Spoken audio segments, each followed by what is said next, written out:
Posoški razvojni center je sestavljen iz 5 organizacijskih enot. Ena od teh je seveda tudi Ljudska univerza, na kateri skrbimo, da znanje pride prav vsak kotiček v našem zgornjem Posočju, to je v občini Bovec, Kobarid in Tolmin.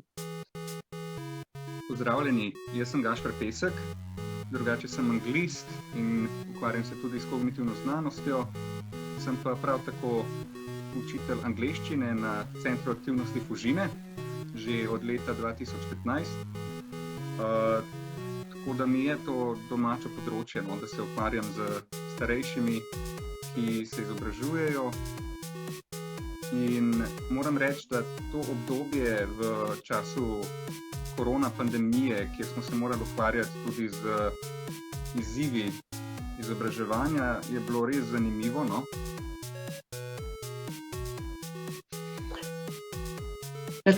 Na to pa pride COVID. 12. marca 2020 se vsa vrata v celi državi zaprla. In ker sem sama v bistvu delala z upokojenci, to je pa ranljivejša ciljna skupina, v smislu starejši, lahko so sami, osamljeni in tako naprej,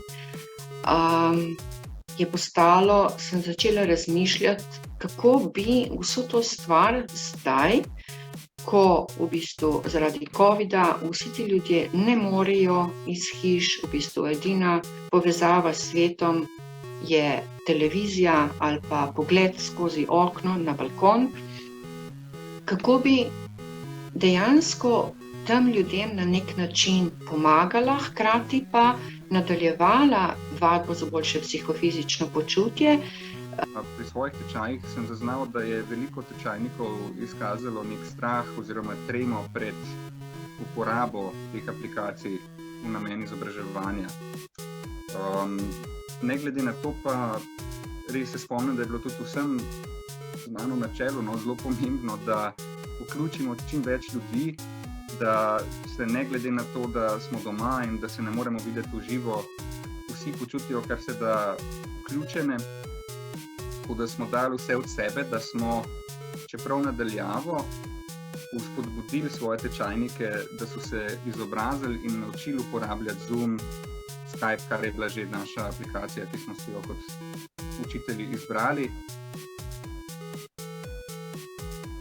Staknili smo skupaj glave na Posoškem razvojnem centru, na Ljudski univerzi in začeli razmišljati, kako bi se pravzaprav približali vsem tem ljudem, ki so takrat obiskovali različne tečaje na naši univerzi. In ni bilo drugega kot to, da osebno jaz sem vzela telefon v roko, poklicala vsako udeleženko posebej, kako je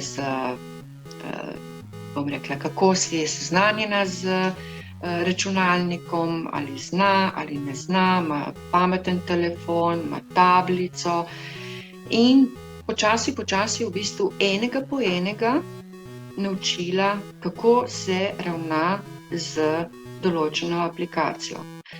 Večina pa je bila takih, ki je imela najprej težave.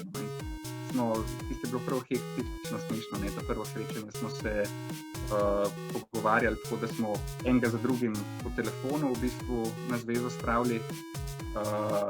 Jaz sem počasi poskušal razlagati korak za korakom, kako morajo kaj narediti. In se je res videlo, že če bi bili v živo, bi bilo lažje seveda, ampak nadaljavo pa jaz ne morem vedeti, kaj se dogaja na zaslonu od sogovornika. In je bila prav ena vaja o potrpežljivosti, tudi se mi zdi, da sem poskušal nekako izvedeti, kaj zdaj počnejo moji sogovorniki, moji tečajniki, kaj na zaslonu vidijo, korak za korakom, ugotoviti, kje so težave. S tem, da so imeli pogosto tudi težavo opisati sploh, kaj počnejo.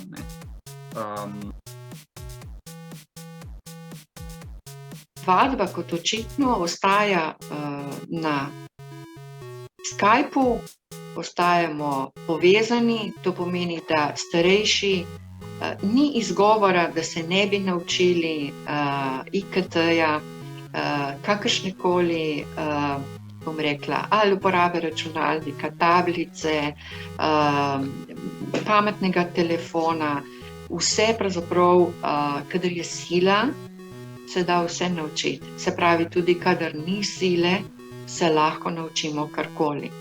Kajti, ko je bila sila, nisem imela ne računalnika prenosnega, nisem imela ne kamere, vzela sem v bistvu podaljšek za selfije, ki se jih dela, gor sem dala moj navaden, se pravi pameten telefon, se priključila na Skype in na takšen način sem od doma pravzaprav delala vadbo, zato da smo bili pravzaprav skupaj, da so se ljudje počutili ponovno povezani, da so se čutili dobro in da so naredili nekaj dobrega zase.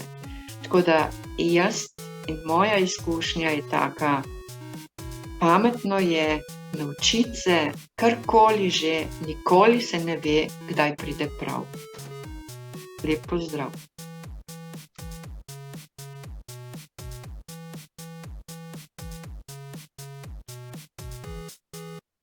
Je bila pa ta izkušnja sigurno fina za vse, za tečajnike z tega vidika, ker so se digitalno malo izobrazili, so postali bolj pismeni. Za nas učitelje pa zaradi tega, ker smo se naučili biti bolj fleksibilni, prilagodljivi, potrpežljivi in smo v bistvu uspeli prebroditi eno zelo nepredvidljivo situacijo.